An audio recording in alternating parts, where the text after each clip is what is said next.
of our Endowment Committee to come forward and bring the Endowment Committee reports. Pastor Julie is coming to the end of her watch and leadership on the Endowment Committee, so as you're coming forward, I want to express our gratitude for your strong leadership. Thank you. Thank you. I think it's 8 years. We didn't start counting until after about 2 years I was on. Do I have stuff up there? Well, soon you're going to be voting on the operating budget, and that, you know, that's the not so glamorous part, but endowment is a little bit of glamour, because in this place we are church together, because as a synod what we do is we gather together gifts, both large and small, to create opportunities to bless our mission through leadership support of pastors and congregations. I'd like to share with you the distributions from, from 2014 and the allocations for 2015, which all will be benefiting our synod. And some of you will be standing, so be prepared. We begin with our debt reduction. Anyone who has received a debt reduction grant in the last, whatever, stand up, please. These debt reductions help our pastors to serve in our synod here by helping them to reduce their their seminary debt. You may be seated, that's okay, all right? And I can tell you, it does help. I got mine paid off last year. So it is done, it is finished. So that is all because of you. And we had 30 pastors this year receive grants ranging from $287 to $567.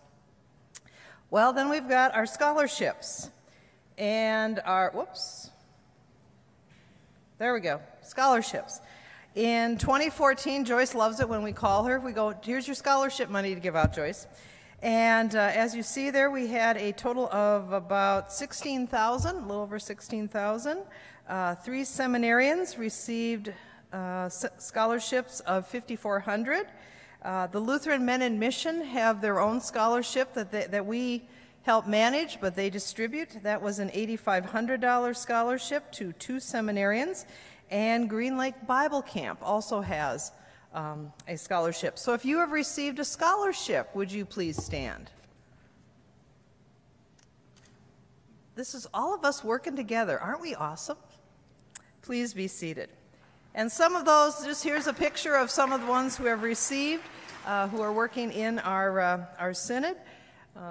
These are the pictures they sent me, so I will let them express their own personalities. All right, there we go. Mission Enhancement. You might recognize this group. This is the Taizé group that went over to Switzerland and France, the young group of 10 young adults. If you were on that trip, would you please stand? Our opportunity for our young adults to bond and bring us back some wonderful experiences. Thank you guys was it fun? Was it great? Yes, okay, good. So that's an opportunity they had because of our endowment fund. Here we go again. General Endowment Fund, we have a general fund that helps support some of our events. Who went to Equipping Congregations? Please stand. Get a little stretch break in here. Did you like Nadia? Yes. Okay. You can thank your endowment for that because we help support. Please be seated. What about worship enrichment that we did last year? If you attended one of the worship enrichment events, please stand in your conferences and such. I discovered that a 750 milliliter bottle of wine fills 100 communion cups. Okay, that's your helpful hint for the day. The Together in Ministry visits, some money was given for those. We had 2 participants go to the Faith 5 conference out in Boulder, Colorado with Rich Melheim. Let's Kill Sunday School and Birthing Cross-Generation conferences. And also then our PI events received a little bit of funding. We'll talk about those in a minute here. For 2015, these are the funds that we have available, and I give you this information because some of you might be interested in participating in some of these things. Again, our Equipping Congregations Day speaker, some communication expansion at the synod level in the synod office, some travel for our bishop to attend a conference with the other bishops in South Africa, some TV equipment for the conference room to aid our meetings there. Mission enhancement, we have lay ministry preachers. There is going to be a Region 3 lay preachers development retreats in 2015. We are designating $300 per participant for their first gathering, and for additional gatherings you can be granted $150. So I believe talk to Linda about that one, or the Synod office, if you are interested in receiving information about that lay preaching development. And also scholarships for the Vibrant Faith Conference, which was held in April. Did anyone attend that who's here today? Or any of these events? That part, okay. Pension equity, we actually, back up. Pension equity, we had to change our guidelines a little bit. We were able to give 5 pension equity grants. The thing is, though, they don't get the grants until the congregation has their congregational report in. So check with your pastor. If they got a grant, you need to get your paperwork done so they can you can help them to get that supplement to their pension. For rural ministry, seminary education debt reduction, we have almost a little over $9,300. Scholarships, we've got about almost $8,400. Where am I at? There we go. So scholarships, almost 15,000 you see there, plus the LMN, Lutheran Men in Mission, and the Green Lake one. There are several accounts that we manage, but other boards take care of. Our youth have an account, and they have some funds. They did ask for some of the funds and had a photo booth at their senior high gathering, which I understand was an absolute blast. And Global Missions has some funds, and the American Missions that they have opportunity to use to enhance their committee's work. Our PI events, here is Amy and Larry. Our PI events are going wonderfully. Our PI means prosper, invest, and endow.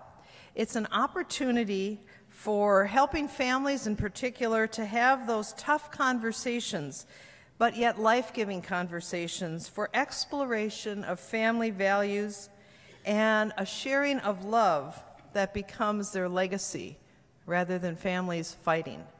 I don't know about you, but personally I would like to go to the dentist and not have to discuss why everybody is mad at everybody because mom died and didn't tell everybody what was going to happen. So if you want to talk to Amy, I'm setting her up here. Amy would love to come out and do pie events. You eat pie, you drink coffee, you learn a little bit, and then you go home and model that with your family. It works. I would like the committee to stand. Where's Lori and Brian? There's Brian. Okay, I saw Lori. Where'd she go? Oh, she's back in the corner there. They are our committee members. We are looking for some new committees. We are the best committee in the Synod, right? We get to give away money. We get to make people happy. Bill Fensky has also been on our committee as the treasurer. Linda has been our representative for Bishop John. Amy Bigot has been our advisor. So a wonderful committee. So if you're interested in that, please let Linda know. And myself and John Kakula, we are both, our terms are up, so we are leaving. But you guys will always be in our prayers. And we'd like to thank you for your support. And just a little reminder, does your church have a policy for set up an endowment or have a policy for how gifts come in and what's done with them? I've been working with 2 of my congregations. We set up endowment policies in 3 meetings in at most 5 hours.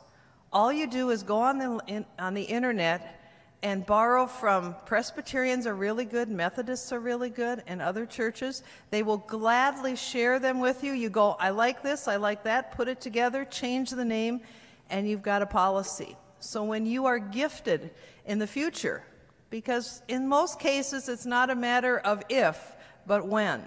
And you want that gift to be used to build your church, not tear it apart. So I invite you to do that. The Endowment Committee, Amy, will gladly help you with that, because together we are church. Thank you very much.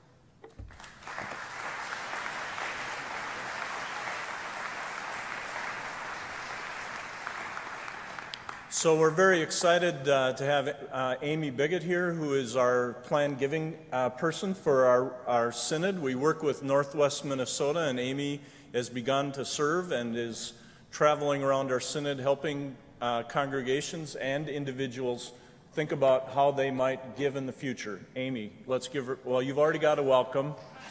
We'll give you a hand at the end maybe, but thank you for being here. Great. Thank you, everybody. Good morning. And thank you, Pastor Julie, wherever you went to, for the great plug for the ELCA Foundation and for us gift planners. A little bit about gift planners.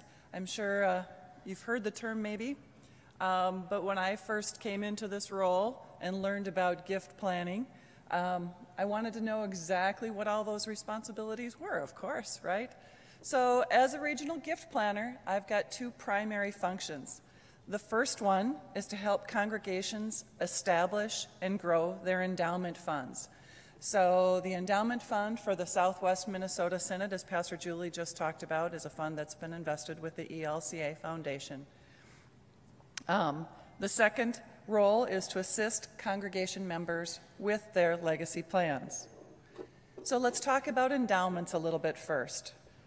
To help support the mission of congregations and synods, the ELCA Foundation has established the ELCA Endowment Fund Pooled Trust. It's also called Fund A. So what is this?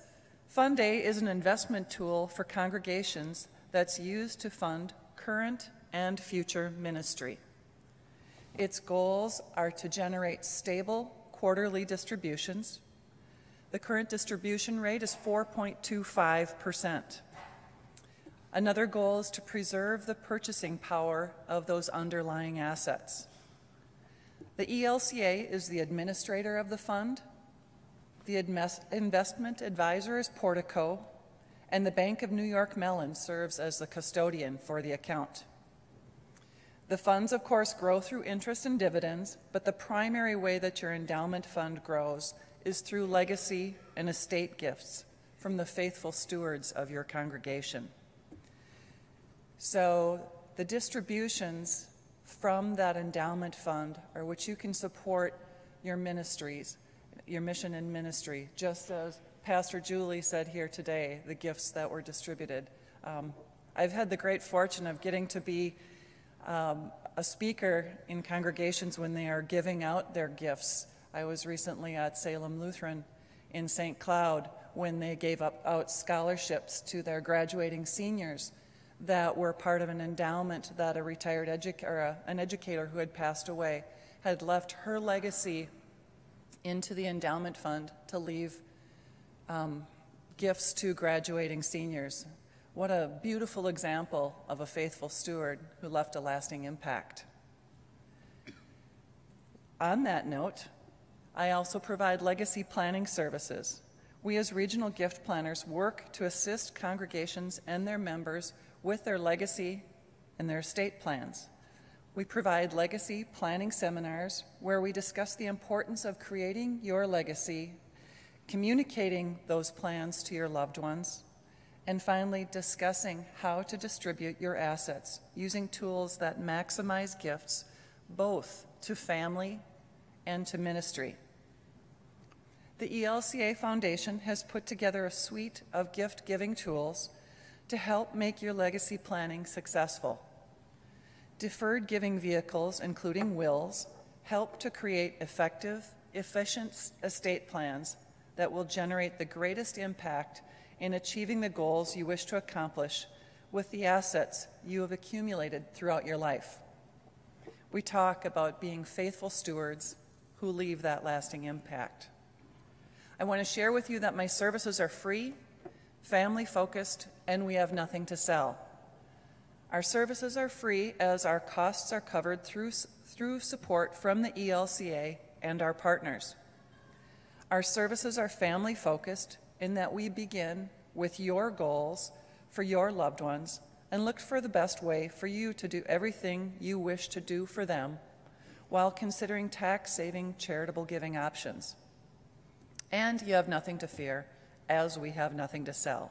I make no commission, and my pay is not impacted by the type or size of your gift.